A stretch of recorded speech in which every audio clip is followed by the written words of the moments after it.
మరి మంచిగా ఉందమ్మన్నావా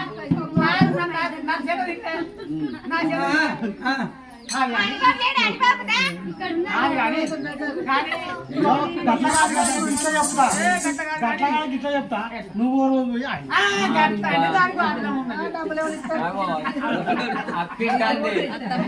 మైరపోలు తీసుడు ఇంకా డబ్బులు ఎక్కడ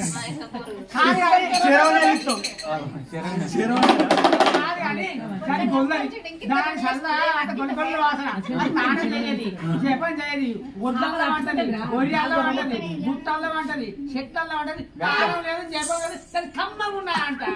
దానం చేయకుండా ఇంత అందంగా ఉన్నా దానం చేస్తే ఇంకెంత అందంగా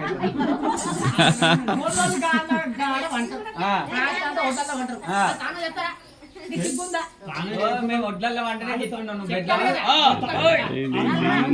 కూడా ఆ దేవుడు వర్షానికి నీళ్ళ ఒడ్డ పడ్డా కూడా ఆ దేవుడు వచ్చేసిన వాళ్ళకు మరి గట్ట వచ్చేసిన నా దగ్గర నువ్వు ఫస్ట్ ఎందుకు వచ్చినావు నాకు పాలు